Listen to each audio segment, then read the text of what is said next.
Puis de France 3 Maine pour les téléspectateurs de la Sarthe. Et nous ouvrons la deuxième partie de notre 19-20 avec, comme chaque lundi, notre supplément solutions. Aujourd'hui, nous découvrons les initiatives des avocats nantais. Leur barreau propose des solutions pour faciliter l'accès des citoyens aux droits, des solutions qui peuvent être gratuites, comme nous l'expliquent Sandrine Gadet et Daniel Le Floch.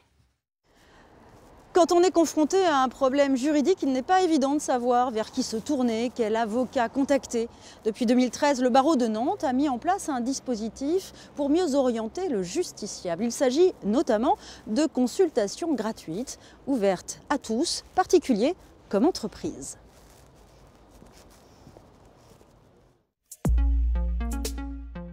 C'est un contentieux professionnel qui amène aujourd'hui ce jeune homme à la maison des avocats. Il va pouvoir solliciter un premier rendez-vous gratuit avec un avocat expert en droit du travail.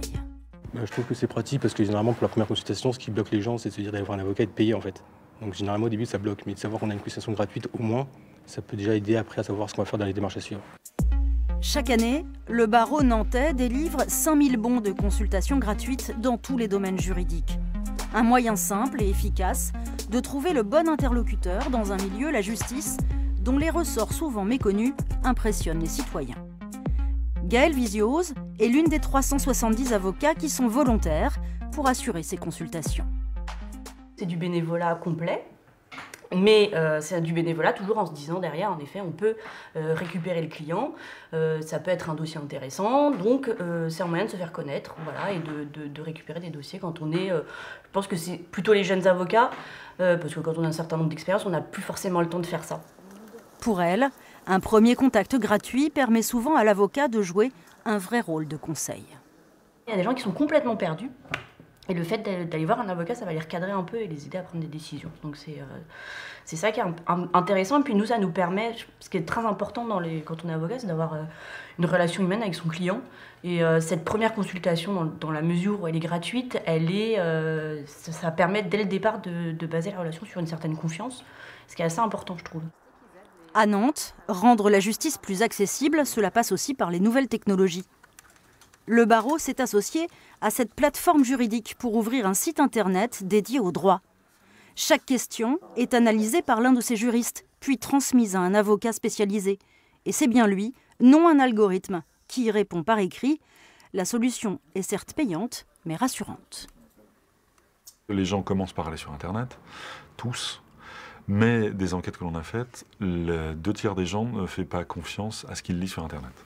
Hier soir, à 22h. Parce que l'on travaille avec l'instance, avec l'ordre, avec une liste d'avocats volontaires mise en place par l'ordre, par domaine d'activité dominant, on assure que on va nous faire la traduction et la boussole et faciliter et accélérer la mise en relation vers un professionnel disponible et à même de répondre.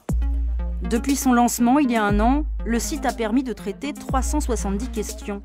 Le système pourrait faire école partout en France, car d'autres barreaux semblent s'intéresser à cette solution numérique, mais néanmoins de proximité. D'autres initiatives pour rendre le droit accessible au plus grand nombre sont mises en place ici, à la maison de l'avocat. Il y a par exemple les conférences avec des thèmes grand public comme les troubles du voisinage ou encore le divorce par consentement mutuel. Et puis il y a aussi les casse-croûtes juridiques organisées cette fois à l'attention des entreprises. D'ailleurs, le prochain aura lieu début février et aura pour thème la e-réputation des entreprises. Pour tout autre renseignement, je ne peux que vous renvoyer sur le site internet du barreau de Nantes. Merci Sandrine pour ce reportage très complet, mais nous avons voulu en savoir plus sur les consultations gratuites évoquées en tout début de reportage, d'où nos 3 questions posées ce soir au bâtonnier de l'Ordre des avocats de Nantes, maître Jean-René Carloc.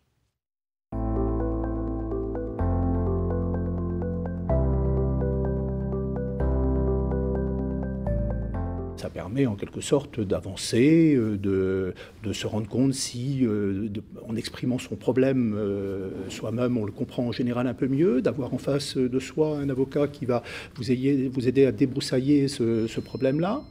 Et à la fin, si vous avez été convaincu de ce que l'entretien était positif, que ça présentait un avantage pour vous, vous pouvez rester avec cet avocat-là. Si au contraire, vous considérez que le contact n'était pas satisfaisant, vous avez la possibilité d'aller voir ailleurs. Donc tout ça en parfaite liberté.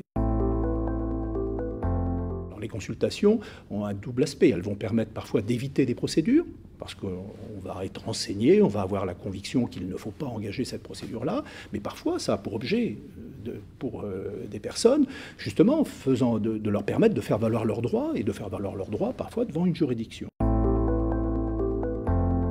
La plupart des personnes, statistiquement, ce sont des particuliers qui viennent sur des problèmes très généraux, droit de la famille, de voisinage, droit du travail, droit de la consommation.